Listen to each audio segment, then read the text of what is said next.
인생이란 뭡니까? 오늘은 영적 예배는 어떻게 드려야 되는 거야? 라는 제목으로 말씀드리겠습니다. 우리는 과연 왜 사는 것이며 무엇을 위해 산다고 말할 수 있을까요? 잘 먹고 잘 살기 위해서일까요? 사회적으로 인정받고 지위나 권세를 누리면서 사는 것일까요? 아니면 건강을 누리면서 처자식과 함께 오손도손 행복하게 사는 것일까요? 그렇다면 행복은 무엇이며 어떻게 해야 행복한 삶을 사는 것일까요? 중국의 한서라고 하는 사람이 있는데요. 이 사람은 인생은 아침 이슬과 같다라고 했어요. 유대인들은요, 인생은 어두운 밤과 같은 것이다 라고 했어요. 또 플라톤은 인생이란 짧은 기간의 망명이다 라고 했고, 알베르 까미는 인생은 건축해야 할 대상이 아니라 불태워야 할 대상이다 라고 했어요. 또 시인 호메로스는요, 인간은 나뭇잎과 같이 대지의 은혜인 과일을 먹고 반짝반짝 아름답게 번성할 때도 있고 때로는 변하여 갑자기 생명을 덧없이 사면하는 것이다 라고 했습니다.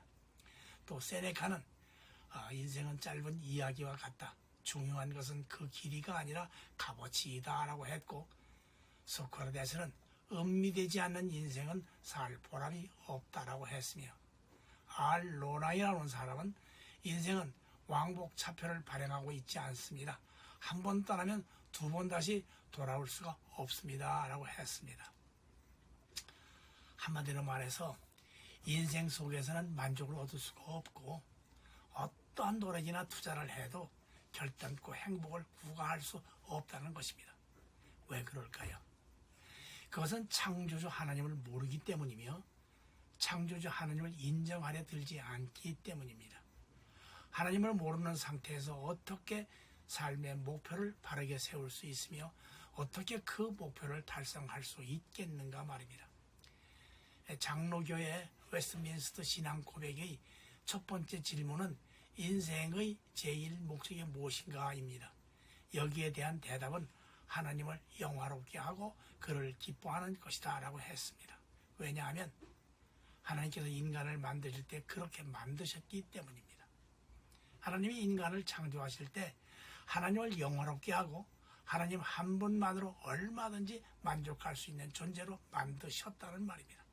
따라서 이러한 하나님의 목적을 벗어난 인생은 시작부터가 잘못돼서 허무한 삶을 살 수밖에 없는 것이고, 하나님의 뜻을 외면한 인생은 안개 속에서 잠깐의 즐거움은 맛볼 수 있을지 몰라도 결국 실패한 인생을 산 결과가 될 것입니다.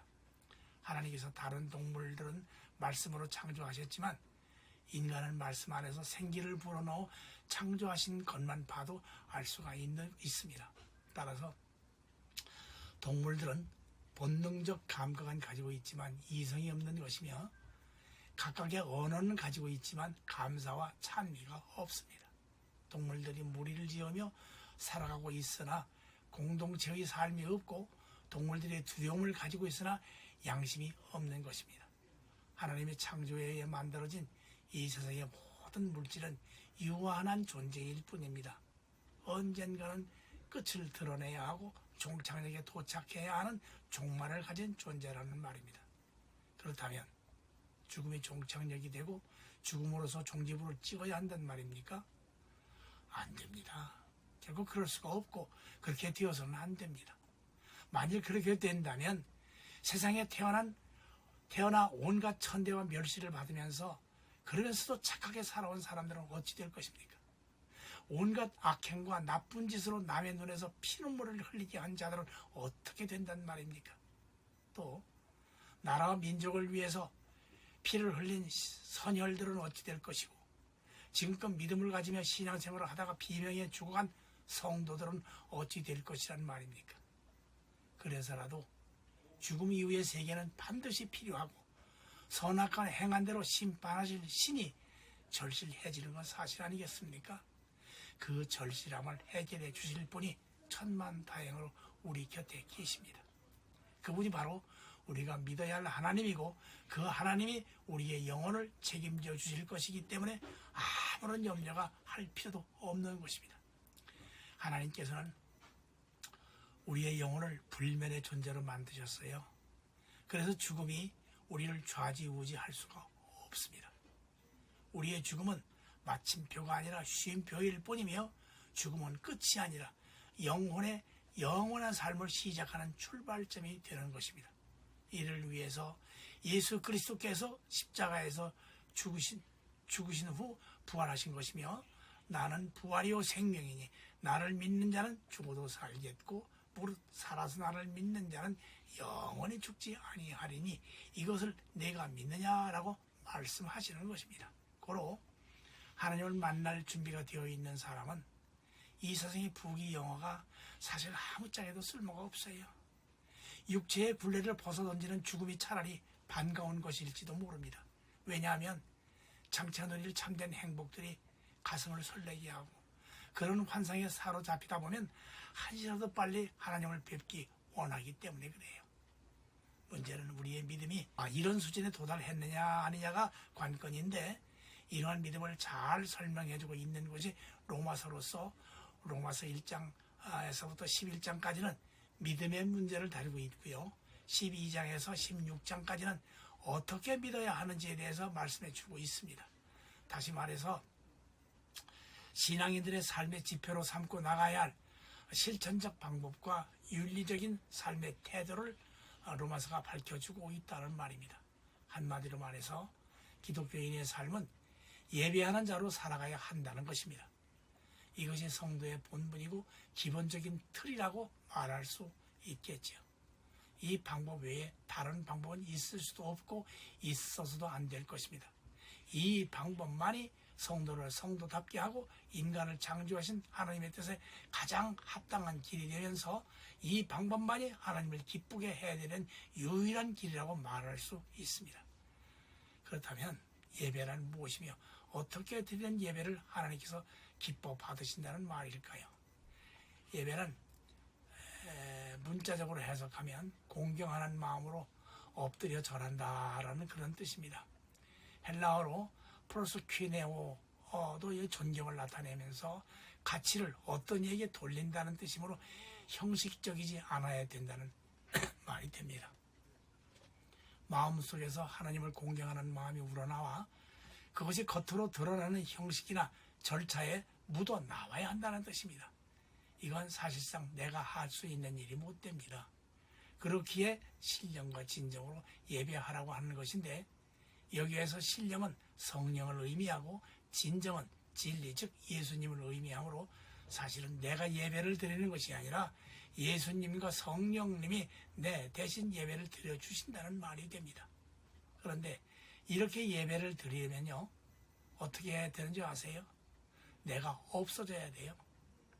내가 없어져야 예수님과 성령님이 내 마음에 들어오셔서 내 대신 예배를 드릴 수가 있기 때문에 그렇습니다.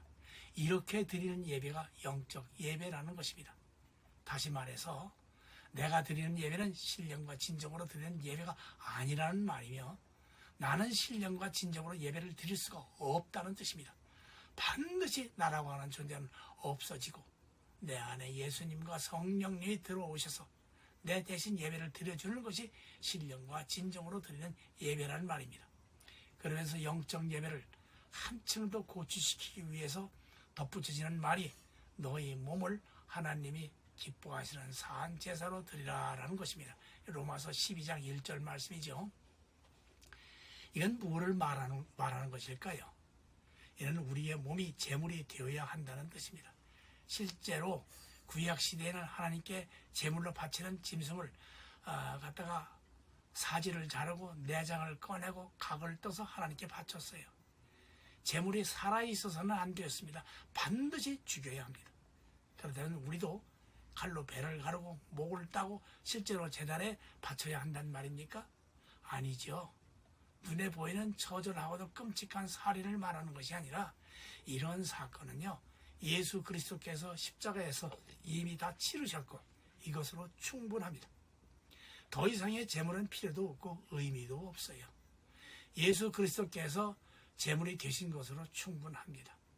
이것이 하나님의 뜻이었고 희생 제물이 되신 분이 하나님의 독생자이신 예수 그리스도였기 때문입니다. 그렇다면 거룩한 사한제사로 드리라는 말은 무슨 뜻일까요? 본래 죄인이라서 그런지는 몰라도 몸으로 짓는 죄가 참 많아요. 이를테면 눈으로 짓는 죄만 해도 엄청나잖아요. 안 볼 걸 보게 되고 못 볼 걸 보면서 마음으로 죄를 짓습니다. 그런데 눈이 없으면 최소한 눈으로 짓는 죄는 훨씬 덜 짓는 것 아니겠어요? 입은 어때요? 입으로 짓는 죄는 또 얼마나 엄청납니까? 헐뜯고 비방하고 바른 소리 해대고 상대방 기분 나쁘게 하고 중상모략하고 거짓말하고 핑계대고 욕하고 등등 말할 수 없잖아요. 이렇게 하고 싶은 말 다 해가면서 다른 사람에게 얼마나 많은 상처를 안겨주었습니까? 그런데 입이 없는 벙어리라면 훨씬 죄를 덜 짓게 되는 것 아니겠어요? 손은 어떤가요? 손으로 짓는 죄도 만만치 않은데 손이 없다면 최소한 손으로 짓는 죄는 죄를 최소화할 수 있을 겁니다. 이처럼 눈이 없고 귀가 없고 입이 없고 손이 없으면 죄를 훨씬 덜 짓게 되기 때문에 이것들을 제물로 드리려면 이것들을 도려내고 각을 뜨고 불에 태워야 하거든요. 그런데 이것들을 실제로 불에 태워 드린다는 것이 아니라 태워버리겠다는 그런 마음가짐으로 예배를 드린다면 이것이 영적 예배라는 것입니다. 뭔 말인지 이해가 되세요? 그리고 우리가 제물이 되면 우리의 자아, 즉 우리의 에고, 우리의 주의, 우리의 본능, 여기에 우리의 생각이나 뜻 또는 사상이나 철학, 우리의 지식이나 관념, 우리의 의지나 행위, 욕망이나 고집 등 일체를 십자가에 다 못 박는 뜻입니다.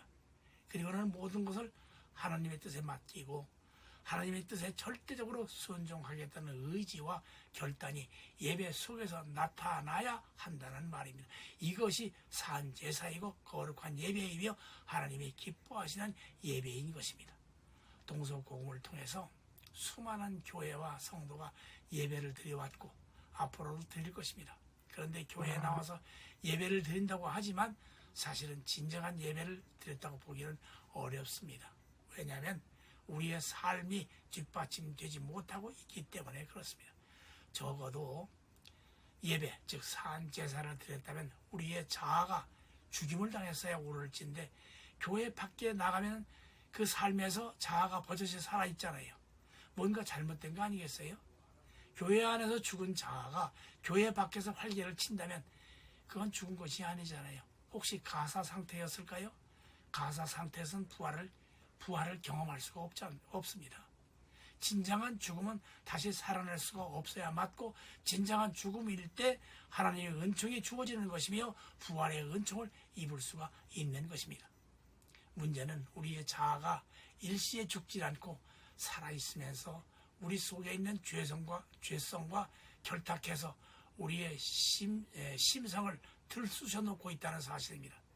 그래서 단 한 번의 제사로 끝낼 수 있는 것이 아니라 생명이 다하는 날까지 나를 쳐서 복종시키는 훈련을 계속 해야 되는 거예요. 다시 말해서 우리의 믿음이 성장함에 따라 예배의 질과 내용이 더욱 거룩해지고 경건한 모습으로 발전하겠지만 이 세상에 사는 동안에 믿음의 완성을 본다는 것, 즉 손색이 없는 천국 백성으로의 자질을 갖춘다는 것은 대단히 어렵기 때문에 죽을 때까지 자아를 깨트리는 싸움을 계속해 나가야 한다는 것입니다. 이것 때문에 우리가 예배를 드리는 것이고 예배를 통하여 하나님의 우리의 삶의 중심이 오도록 해야 한다는 말입니다. 이스라엘 백성이요, 광야에서 행진할 때 하나님의 보좌가 있는 언약궤가 중심이 됐어요. 이 언약궤를 중심으로 좌우에 각각 3지파씩 6지파가 배열해 있었고 앞과 뒤에 또 3지파, 6지파가 호위하고 있었으며 이들을 인도하는 것은 2기둥으로 낮에는 구름기둥, 밤에는 불기둥으로 인도했습니다. 그래서 이 두 기둥이 앞서가면 즉시 뒤따라갔으며 2기둥이 멈추어 서면 행군을 중단했어요. 이는 천적으로 하나님의 인도하심에 따라 철저하게 순종했다는 의미가 됩니다.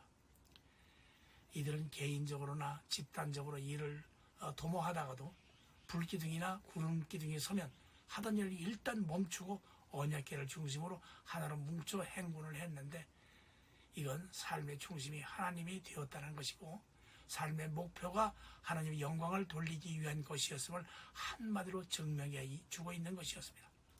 결론적으로 말해서 하나님께 참된 예배를 드림에 있어서 중요한 것은 예배의 장소가 아니라 예배의 방법과 예배자의 마음가짐이라고 생각합니다. 즉 하나님께서 원하시는 방법과 하나님을 향한 사랑의 마음이 예배를 드리겠다는 의지 속에 강하게 묻어나와야 한다는 말입니다. 몸과 마음이 따로이면 곤란하다는 뜻이요. 교회 생활이나 일상생활이 다르지 않는 삶, 교회에서 예배드리는 그 마음으로 실생활을 해 나가는 것이야말로 사한제사를 드리는 영적 예배라고 말할 수 있습니다. 이것이야말로 천지를 창조하신 하나님을 입으로만 시인하는 것이 아니라 가슴으로 시인하는 것이고, 오늘도 살아계셔서 세상 만사를 주관하시는 능력의 하나님을 머리로만 이해하는 것이 아니라 삶으로 증명하는 성도의 자세라는 말입니다. 이러한 삶을 사는 사람은 이 세대를 본받으라고 사정을 해도 콧방귀를 낄 것이고요. 이 세상의 부귀영화를 실컷 안겨줄 테니까 예배를 한 번만 빠지라고 해도 손사래를 치며 대꾸도 하지 않을 것입니다. 진정으로 영적 예배를 드리는 자는 매일매일 자신을 십자가에 못 박는 사람이고요. 애정과 욕망을 마음 밖으로 내쫓는 사람일 것입니다. 내가 그리스도와 함께 십자가에 못 박혔나니 그런즉 이제는 내가 산 것이 아니요 오직 내 안에 그리스도께서 사시는 것이라. 이제 내가 육체 가운데 사는 것은 나를 사랑하사 나를 위하여 자기 몸을 버리신 하나님의 아들을 믿는 믿음 안에서 사는 것이라. 갈라디아서 2장 20절. 아멘. 이러한 고백은 아무나 할 수 있는 것이 아니라 모든 것을 나 중심에서 하나님 중심으로 바꾸어 놓은 사람만이 할 수 있는 것이고, 이러한 고백을 할 수 있는 사람, 즉 거듭난 사람이 진정한 영적 예배를 드릴 수 있는 것입니다. 하나님은 영이시기 때문에 이러한 영적 예배를 대단히 기뻐 받으십니다. 반면에 땅에 속한 자, 육신의 정욕에 사로잡혀 참된 진리로 자유케 되지 못한 자는 하나님께 이러한 영적 예배를 드릴 수가 없습니다. 혹 드린다 해도 그것은 하나님께서 받지 않으실 것이므로 헛예배가 되고 헛수고가 되는 셈일 겁니다. 모름지기 하나님을 만나고 하나님이 기뻐 받으시는 예배, 즉 산제사를 드리기 원하신다면 성령에 의한 거듭남이 반드시 필요합니다. 그래서 인격이 변화되어야 합니다. 땅에 속한 인격이 하늘에 속한 인격으로 변화되어야 합니다. 그러기 위해서는 의지를 드려야 하고, 그 의지는 꾸준히 십자가의 자아를 못 받고 육신적 행실을 죽이는 부단한 노력을 수반해야 합니다. 이러한 노력과 의지가 밑거름이 될 때 하나님의 은총에 의해 성령으로 거듭나게 될 것입니다. 이렇게 되어야 참된 성도를 할 수 있고, 이러한 성도가 살아가는 삶이 참된 예배이며 하나님이 기뻐 받으시는 예배인 것입니다. 할렐루야. 극장에서 영화를 보려면요, 실내에 있는 모든 불을 끕니다. 그래야 화면이 잘 보이기 때문이죠. 마찬가지로 참된 예배를 드리려면 모든 생각의 등불을 끄고 예수님만 바라보고 예수님을 꼭 만나 보아야 되겠다는 일념으로 예배를 임해야 됩니다. 레위기에서는 짐승을 죽여 가극을 뜨고 불태워 드리는 것이 여호와께 향기로운 예배라고 했는데, 처음에 저는 그 자체의 빛 자체이시고 하나님이 선 그 자체이시며 사랑 그 자체이신 하나님이 왜 이렇게 잔인할까 하는 의구심을 가졌더랬습니다. 나중에 그 이지웅이라고 하는 목사님의 강의를 듣고 보니까 죄가 타는 냄새를 기뻐한다는 사실을 깨닫게 됐어요. 이것을 자세히 설명하려면 레위기 1장 3절에서부터 9절까지 실제로 제사 드리는 장면을 연출해야 하는데, 오늘은 시간 관계상 결론 부분만 간단히 설명해 드리겠습니다. 구약에서 죄를 지은 사람이 예루살렘 성전까지 짐승을 끌고 와서 짐승에게 안수를 하는데 이렇게 함으로써 그 사람의 죄가 모두 짐승에게 전가가 됩니다. 그러면 그 사람은 죄가 없어지고 짐승이 그 죄를 모두 떠안은 채 죽임을 당하고 각이 떼어진 채 불에 태워지는데 바로 그 죄가 타는 것을 하나님이 기뻐하신다는 사실입니다. 그래서 우리들도 몸으로 지은 죄를 하나님 앞에 가지고 나와서 불에 태워드리는 그런 심정으로 예배를 드리면 하나님 앞에 향기로운 제물이 된다는 것입니다. 그런데 여기에서 놀라운 사실 하나를 더 말씀드려야 하겠습니다. 성경에서 희생 제물에게 꼭 요구되는 조건이 있는데 그것이 뭐냐면 흠이 없어야 한다는 것입니다. 저는 처음에 거룩하신 하나님께 드리는 제물이니까 그렇겠지 하고 생각을 했어요. 그런데 그것보다 더 중요한 이유를 알게 됐어요. 그게 뭐냐 하면 짐승에게 죄를 전가시킬 때 죄가 짐승에게 넘어가는 일만 일어나는 것이 아니라 짐승의 흠 없음이 제사 지내는 사람에게 넘어온다는 사실입니다. 그래서 흠이 없어야 된다는 거예요. 다시 말씀드리면 죄인이 흠 없는 제물에게 죄를 전가시키면 짐승은 그 흠 없음을 죄인에게 넘겨준다는 사실입니다. 이거야말로 정확한 기브 앤 테이크인데 이 원리를 예수님께 적용시키면 우리가 예수님께 우리의 죄를 전가시킬 때 예수님의 의가 우리에게 전이 된다는 사실입니다. 우리가 예수님께 죄를 전가시키면 예수님의 생명이 우리에게 넘어온다는 것입니다. 세상에 이보다 신나고 기쁜 일이 어디 있겠습니까? 이런데도 회개 안 하시겠습니까? 예수님께 정말 죄송한 일이지만 우리가 회개를 통하여 죄를 고백하면 예수님의 의가 우리 것이 되고 예수님의 생명이 내 것이 되며 예수님의 권세와 예수님의 권능이 내 것이 된다는 사실입니다. 내가 죄를 예수님께 덮어 씌웠는데 나에게 예수님의 의가 예수님의 생명이 예수님의 권세와 권능이 임한다니 이게 무슨 횡재입니까? 이게 무슨 노다지입니까? 호박에 넝쿨째 굴러 떨어지는 것뿐만 아니라 넝쿨 뿌리에 다이아몬드가 다락다락 붙어 나온 것 같지 않아요? 그런데 예수님에게 이것만 있는 건 아니잖아요. 예수님이 하나님의 아들이시니까 하나님이 우리들의 아버지가 된다는 사실입니다. 이는 나와 하나님의 관계가 하루아침에 개선이 된다는 놀라운 현실 앞에 어찌 감사와 찬미가 흘러나오지 않을 수가 있겠습니까? 놀랍다 주님의 그 큰 은혜, 우리의 죄를 속하시려 갈보리 십자가 위에서 어린 양 보혈을 흘렸네. 주의 은혜 우리의 죄를 다 씻었네. 주의 은혜 우리의 죄를 다 씻었네. 이것이 복음입니다. 할렐루야. 이런데도 하나님 믿는 걸 창피하게 여기실 겁니까? 이런데도 예배에 빠지실 겁니까? 이런데도 순종하지 않으실 겁니까? 하나님께 순종, 부모님께 순종, 목사님께 순종, 남편과 아내 서로 사랑함으로써 예배와 순종을 회복하시기 바랍니다. 로마서 5장 8절을 보면 예수님께서 죽으심으로 자기의 사랑을 확증했다고 했습니다. 이 말은요, 저와 여러분을 사랑하는 것이 후회하지 않는다는 말씀이에요. 얼마나 감사한 일입니까? 우리는 모름지기 예수님께서 우리의 구원자이심을 수시로 고백해야 하겠습니다.